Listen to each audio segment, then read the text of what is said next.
अथ श्री पंचमोध्याय श्री दुर्गा सप्तशती।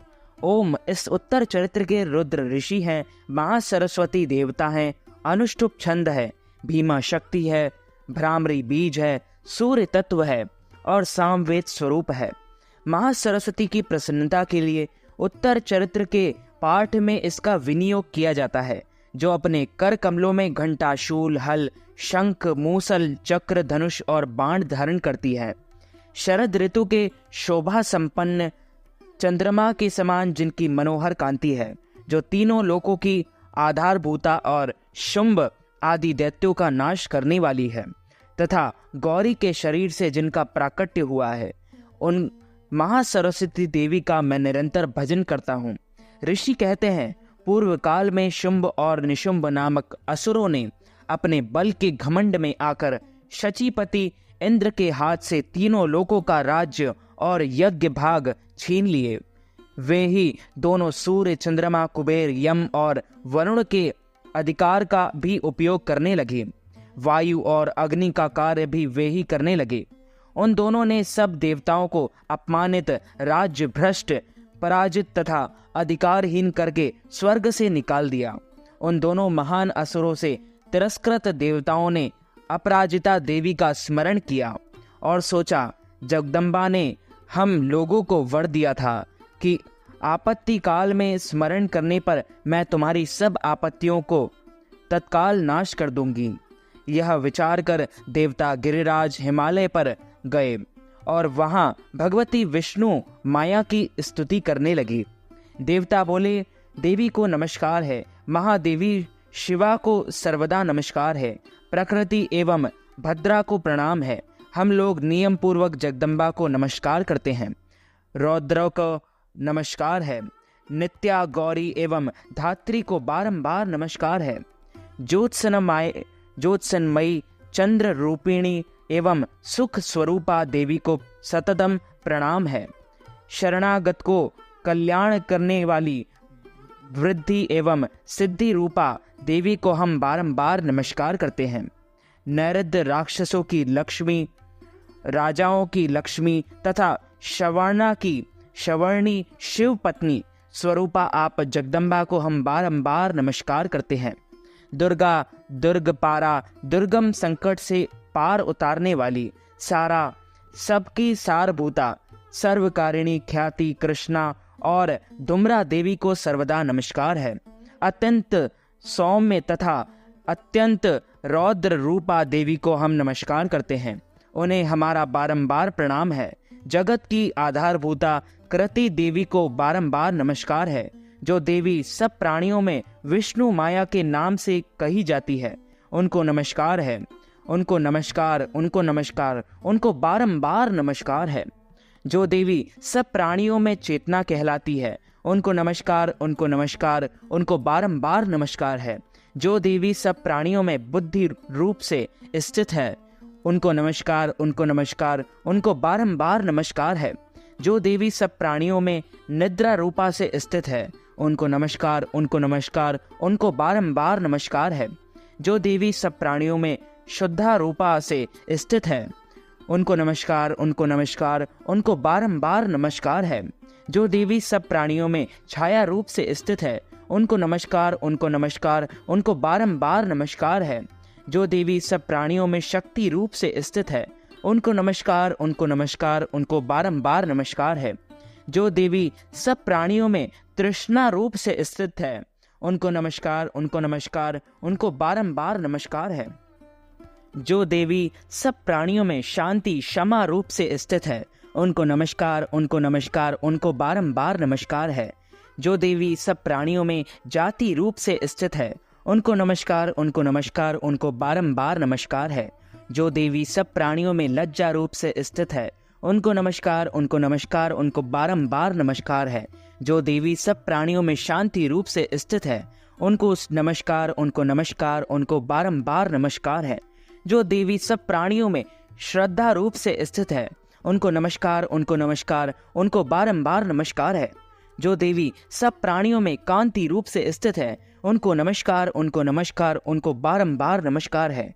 जो देवी सब प्राणियों में लक्ष्मी रूप से स्थित है, उनको नमस्कार, उनको नमस्कार, उनको बारंबार नमस्कार है। जो देवी सब प्राणियों में वृत्ति रूप से स्थित है, उनको नमस्कार, उनको नमस्कार, उनको बारंबार नमस्कार है। जो देवी सब प्राणियों में स्मृति रूप से स्थित है, उनको नमस्कार, उनको नमस्कार, उनको बारंबार नमस्कार है। जो देवी सब प्राणियों में दया रूप से स्थित है, उनको नमस्कार, उनको नमस्कार, उनको बारंबार नमस्कार है। जो देवी सब प्राणियों में तुष्टि रूप से स्थित है, उनको नमस्कार, उनको नमस्कार, उनको बारंबार नमस्कार है।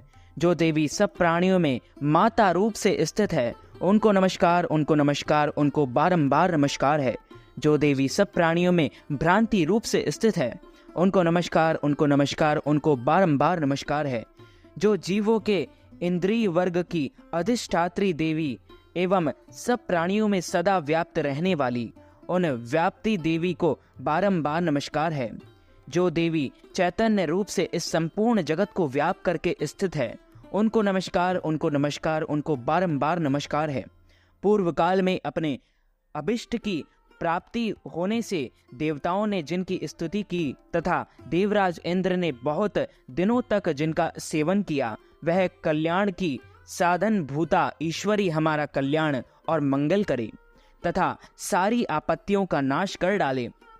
उदंग दैत्यों से सताए हुए हम सभी देवता जिन परमेश्वरी को इस समय नमस्कार करते हैं तथा जो भक्ति से विनम्र पुरुषों द्वारा स्मरण की जाने पर तत्काल ही संपूर्ण विपत्तियों का नाश कर देती है, वे जगदम्बा हमारा संकट दूर करे। ऋषि कहते हैं, राजन, इस प्रकार जब देवता स्तुति कर रहे थे, उस समय पार्वती देवी गंगा जी के जल में स्नान करने के लिए वहां आई और उन सुंदर भौह वाली भगवती ने देवताओं से पूछा, आप लोग यहाँ किसकी स्तुति कर रहे हो? तब उन्हीं के शरीर को कोश से प्रकट हुई शिवा देवी बोली, शुंभ दैत्यों से तिरस्कृत और युद्ध में निशुंभ से पराजित हो यहाँ एकत्रित हुए ये समस्त देवता यह मेरी ही स्तुति कर रहे हैं। पार्वती जी के शरीर कोश से अंबिका का प्रादुर्भाव हुआ था, इसलिए वे समस्त लोकों में कौशिकी कही जाती है। कौशिकी के प्रकट होने के बाद पार्वती देवी का शरीर वाले काले रंग का हो गया था, अतः वे हिमालय पर रहने वाली कालिका देवी के नाम से विख्यात हुई। तदंतर शुंभ निशुंभ के भृत्य चंड मुंड वहां आए और उन्होंने परम मनोहर रूप धारण करने वाली अंबिका देवी को देखा। फिर वे शुंभ के पास जाकर बोले, महाराज, एक अत्यंत मनोहर स्त्री है जो अपनी दिव्य कांति से हिमालय को प्रकाशित कर रही है। वैसा उत्तम रूप कहीं किसी ने भी नहीं देखा होगा। असुरेश्वर, पता लगाइए वह देवी कौन है और उसे ले लीजिए। स्त्रियों में तो वह रत्न है, उसका प्रत्येक अंग बहुत ही सुंदर है तथा वह अपने श्री अंगों की प्रभा से संपूर्ण दिशाओं में प्रकाश फैला रही है।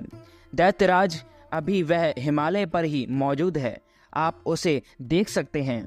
प्रभु, तीनों लोकों में मणि, हाथी और घोड़े आदि जितने भी रत्न हैं, वे सब इस समय आपके घर में शोभा पाते हैं।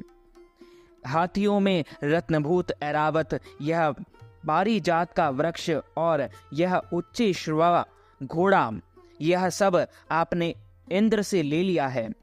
हंसों से जूता हुआ यह विमान भी आपके आंगन में शोभा पाता है। यह रत्नभूत अद्भुत विमान जो पहले ब्रह्मा जी के पास था, अब आपके यहाँ लाया गया है। यह महापद्म नामक निधि आप कुबेर से छीन लाए हैं। समुद्र ने भी आपको किंजलकिनी नाम की माला भेंट की है, जो केसरों से सुशोभित है और जिनके कमल कभी कुम्हलाते नहीं हैं।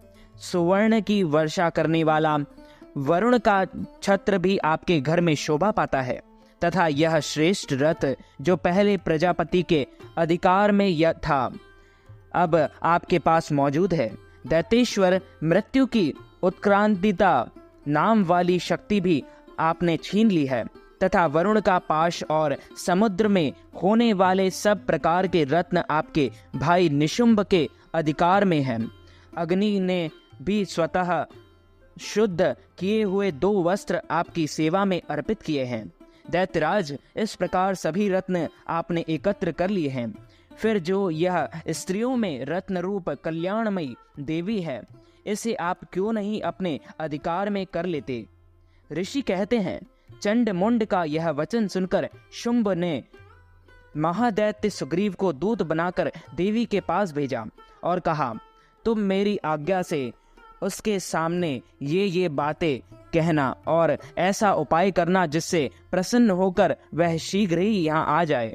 वह दूत पर्वत के अत्यंत रमणीय प्रदेश में जहाँ देवी मौजूद थी वहां गया और मधुर वाणी में कोमल वचन बोला। दूत बोला, देवी, दैत्यराज शुंभ इस समय तीनों लोकों के परमेश्वर हैं। मैं उन्हीं का भेजा हुआ दूत हूँ और यहाँ तुम्हारे ही पास आया हूँ। उनकी आज्ञा सदा सब देवता एक स्वर से मानते हैं, कोई उसका उल्लंघन नहीं कर पाता। वे संपूर्ण देवताओं को परास्त कर चुके हैं। उन्होंने तुम्हारे लिए जो संदेश दिया है उसे सुनो। संपूर्ण त्रिलोकी मेरे अधिकार में है, देवता भी मेरी आज्ञा के अधीन चलते हैं। संपूर्ण यज्ञों के भागों को मैं ही पृथक पृथक भोगता हूँ। तीनों लोकों में जितने श्रेष्ठ रत्न हैं वे सब मेरे अधिकार में हैं। देवराज इंद्र का वाहन ऐरावत, जो हाथियों में रत्न के समान है, मैंने छीन लिया है। क्षीर सागर का मंथन करने से जो अश्व रत्न उच्चेश्रवा प्रकट हुआ था, उसे देवताओं ने मेरे पैरों पर पड़कर समर्पित किया है। सुंदरी, उनके सिवा और भी जितने रत्नभूत पदार्थ देवताओं, गंधर्वों और नागों के पास थे, वे सब मेरे ही पास आ गए हैं। देवी, हम लोग तुम्हें संसार की स्त्रियों में रत्न मानते हैं, अतः तुम हमारे पास आ जाओ, क्योंकि रत्नों का उपभोग करने वाले हम ही हैं।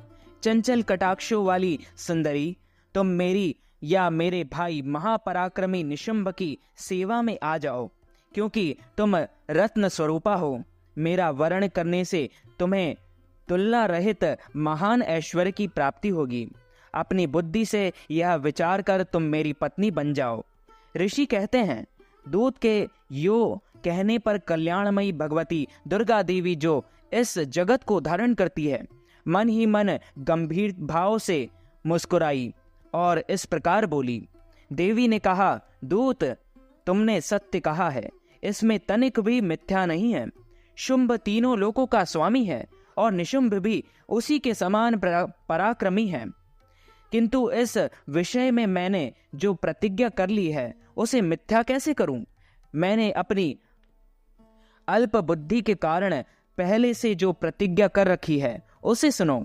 जो मुझे संग्राम में जीत लेगा, जो मेरे अभिमान को चूर्ण कर देगा तथा संसार में जो मेरे समान बलवान होगा, वही मेरा स्वामी होगा।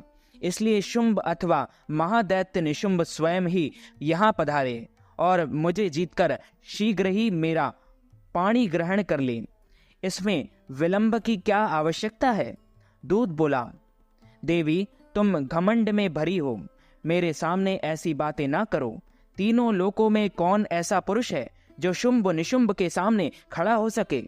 देवी, अन्य दैत्यों के सामने भी सारे देवता युद्ध में नहीं ठहर सकते, फिर तुम अकेली स्त्री होकर कैसे ठहर सकती हो? जिन शुंभ आदि दैत्यों के सामने इंद्र आदि सब देवता भी युद्ध में खड़े नहीं हुए, उनके सामने तुम स्त्री होकर कैसे जाओगी? इसलिए तुम मेरे ही कहने से शुंभ निशुंभ के पास चली जाओ। ऐसा करने से तुम्हारे गौरव की रक्षा होगी, अन्यथा जब वे केश पकड़कर घसीटेंगे तब तुम्हें अपनी प्रतिष्ठा खोकर जाना पड़ेगा। देवी ने कहा, तुम्हारा कहना ठीक है। शुंभ बलवान है और निशुंभ भी बड़े पराक्रमी हैं, किंतु क्या करूं? मैंने पहले बिना सोचे समझे प्रतिज्ञा कर ली है, अतः अब तुम जाओ। मैंने तुमसे जो कुछ कहा है वह सब दैत्यराज से आदर पूर्वक कहना, फिर वे जो उचित जान पड़े करे। इस प्रकार श्री मार्कंडेय पुराणे में सावर्णिके मनवंतर की कथा के अंतर्गत देवी महात्म्य देवी दूत संवाद नामक 5वां अध्याय पूरा हुआ। बोलिए श्री लक्ष्मी नारायण भगवान की जय। जगदम्बे मात की जय। या देवी सर्वभूतेषु शक्ति रूपेण संस्थिता नमस्तस्यै नमस्तस्यै नमस्तस्यै नमो नमः। तो मित्रों, हमारे इस ज्ञानवर्धक वीडियो को आप अधिक से अधिक लोगों को शेयर कीजिएगा, लाइक कीजिएगा, कमेंट कीजिएगा, कमेंट बॉक्स में जय माता दी ज़रूर लिखिएगा। और यदि आपने चैनल को सब्सक्राइब नहीं किया है तो सब्सक्राइब करके बेल आइकन को भी ऑन कर लीजिए ऐसे ही नई नई वीडियो देखने के लिए। आप सभी को सादर जय श्री कृष्ण, सादर जय माता दी।